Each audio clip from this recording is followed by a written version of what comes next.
예수님의 이름으로 기도합니다. 아멘. 마라나타. 네. 우리 11장과 마찬가지로 예수님께서 예루살렘 성에 입성하셔서 이제 본격적으로 예수님이 이 땅에 왜 오셨는지, 그 십자가를 향해서, 부활을 향해서 전진하고 계시죠. 근데 가장 먼저 예루살렘 성에 입성하셔서 하신 일이 바로 성전에 들어가셨고, 거기서 성전을 거룩하게 청소하셨습니다. 그럴 때 사람들이 그 예수님께 당신에게 무슨 권세가 있길래 이렇게 감히 거룩한 성전을 이렇게 청소한다 안 한다, 이렇게 그런 권세가 이게 어디서 온 거냐, 이렇게 질문하는 그 논쟁의 연속선상에 있죠. 그러니까 지금 장소가 어디서 일어나는 사건이에요? 성전에서 일어나는 사건이죠. 앞에서 주님이 포도원 농부 비유를 그렇게 하시고, 그때 이제 오늘 본문에 보니까 바리새인하고 종교 지도자잖아요. 그런데 그들이 또 헤롯 땅 사람들, 그러니까 정치 정당 사람들하고 같이 사람을 보내서 예수님이 계신 성전으로 보냅니다. 그러니까 벌써 이상하잖아요. 예수님께서 아니 왜 또 당원을 데리고 와 또 그러면서 예수님은, 선생님은 우리가 아는데 참되시고 아주 율법을 정말 참된 가르치시는 선생님이시고, 또 사람을 외모로 안 보고 오직, 그러니까 정치적인 판단 안 하시고 진리 말씀만 전한다고 들었어요.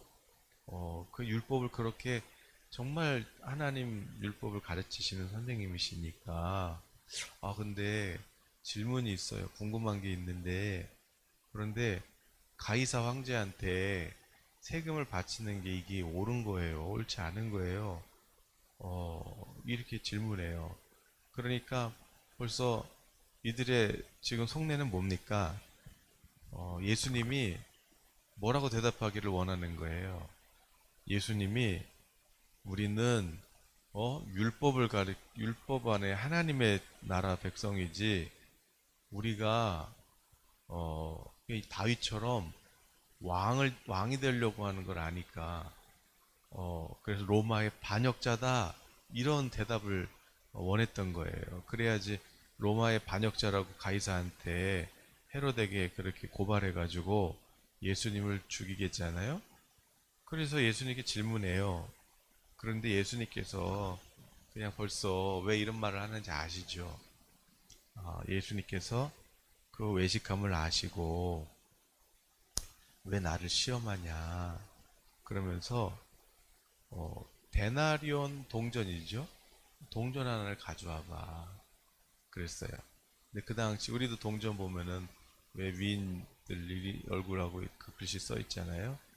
그런 것처럼 그때도 동전에 황제 얼굴이 그림이 그려져 있고, 또 뒷면에는 또 황제, 또 엄마. 근데 로마 황제는 신적 존재예요.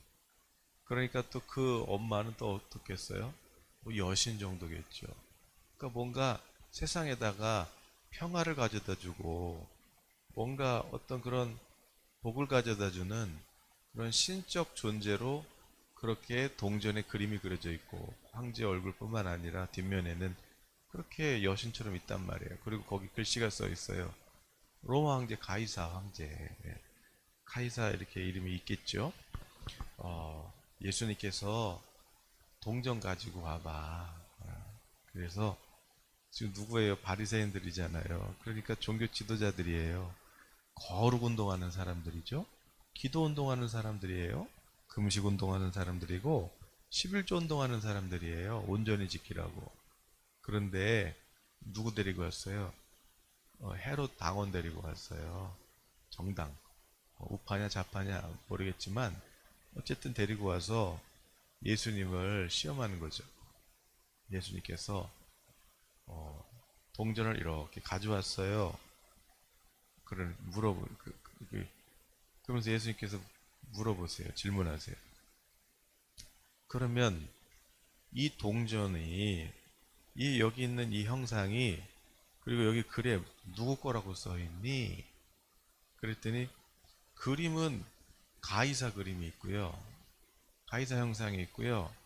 그리고 이름은 로마 황제는 카이사라고 그렇게 돼 있어요. 지금 누구예요, 지금 이게? 어, 하나님 사랑한다고 하는 사람들. 어, 나는 하나님의 사람이라고 나는 거룩하다고 그래서 시장에서도 이렇게 거룩하다고 막 옷 길게 늘어뜨리고 다니는 사람들. 그들 손에 지금 누가 있어요? 황제, 로마 신, 어, 이 아이러니죠. 예. 예수님께서 그럼 동전에 누구 형상이야? 로마 황제는 가이사라고 써 있어요. 예수님께서 어, 또 하나 질문하신 거죠. 동시에 그들 속으로 그러면 자, 동전에는 가이사 이름이 써 있고 왕은 가이사라고 그러고 가이사 얼굴이 있는데 그러면 너희는 누구 형상이냐? 그렇게 이들은 생각을 하는 거죠. 주님이 그렇게 말씀하시는 것 같은 거죠. 이제 속으로 생각할 거예요. 우리는 하나님의 형상이지요.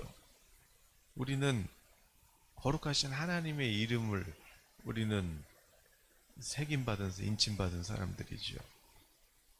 그때 예수께서 그렇지. 그러면 간단하네. 이 로마 나라, 세상 나라 황제가 가이사라고 써 있으면 그럼 가이사 것은 가이사한테 주고 너희들은 누구 형상이야? 우리 하나님의 형상이죠. 그럼 너넨 누구 거야? 하나님 거잖아. 그러면 하나님의 것은 하나님께 바치라 하시니 그들이 어때요? 두 번째 질문 들어가잖아요. 뭐 읽지 않았지만 부활 이거 맞아요? 부활 진짜 있어요? 그 다음에 또 28절부터는 성경에서 제일 큰 계명은 뭐예요? 이렇게 계속해서 예수님을 뭐랄까요 어떻게든 해가지고 예수님을 고발해서 죽이려고 했던 이들이었어요. 그러나 34절 읽지는 않았지만 그 후에 감히 묻는 자가 없더라. 예수님이 이겼어요. 더 이상 말할 수가 없었어요. 우리 예수님은 오늘도 우리에게 말씀하시는 거죠. 여러분 예수님이 피 흘려서 우리 지워지지 않고 빨래에도 안 지워지고 여러분 약을 먹어도 안 지워지고 뭐 이거는 지워지지 않는 우리의 두려움 우리의 모든 주홍같이 붉은 죄 물든 죄 예수님께서 피 흘려 주셔서 하나님의 아들의 피로 흰눈보다 더이게 양털보다 더이게 그렇게 우리를 깨끗게 해주시고 우리에게 성령을 주셔서 오늘 너는 이제 하나님 아버지의 자녀야 상속자야 그러면서 우리에게 성령으로 인쳐주시고 사인해주시고 그래서 우리 이마에 있는 누구 이름이 있대요. 요한계시록 읽어보니까 어린 양 예수님의 이름이 있대요. 그래서 사람들은 몰라도 천사들은 알아요. 마귀도 알아요. 여러분 얼굴에 이마에 예수님의 이름이 있고 거기에 성령께서 인쳐주신 우리는 하나님의 형상이고 우리는 하나님의 상속자라는 그 흔적이 우리에게 있는 것이지요. 오늘 여러분 우리가 하나님이 아무리 많은 재정과 풍성한 선물을 우리에게 주셨어도 거기엔 누구 게 있어요?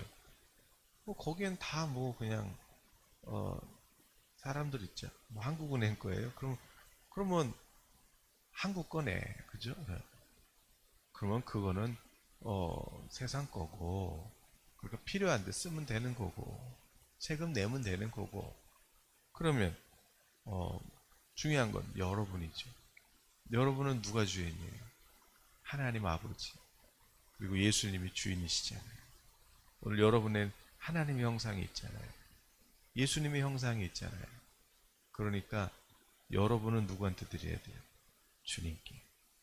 그런데 이게 바뀌면 돼요, 안 돼요? 주객이. 바뀌면 안 되죠. 여러분 아무리 많은 그런 동전을 부어주셔도 여러분 내 주인은 우리 주 예수님임을 고백할 수 있기를 오늘도 예수님이 내 구주라고 그렇게 찬송하시는 우리 성도님 되시기를 나는 하나님의 거라고 나는 주님의 형상이라고 그렇게 선언하시는 하루가 되시기를 예수의 이름으로 축복합니다. 오늘 본문 앞에 읽지 않았지만 예수님이 그들에게 비유로 말씀하는 거예요. 주인이 포도원을 만들어 가지고 구약에서 포도원은 이스라엘을 뜻해요. 포도원을 만들어서 거기에 이제 집단의 틀도 만들고 또 망대도 지어서 이제 농부들한테 이제 새로 주고 먼 나라로 가셨죠. 하늘나라로.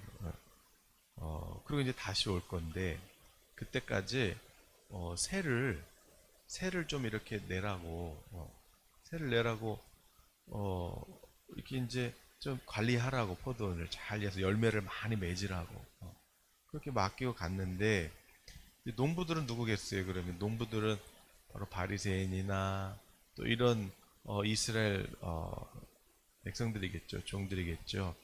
그래서 포도원에서 소출 얼마를 이렇게 포도원을 이렇게 맡겼단 말이에요. 그래서 이제 그 중에서 이제 중간에 결산하려고 이제 열매진 거 있으면 그 소출 중에서 뭐 세금처럼 그래 조금 이렇게 내라 그랬어요. 그랬는데 아니 주인이 종을 보냈더니 아니 세상에 심히 때려가지고 못 준다고 그러고 보낸 거예요. 종은 하나님이 보낸 종들이겠죠.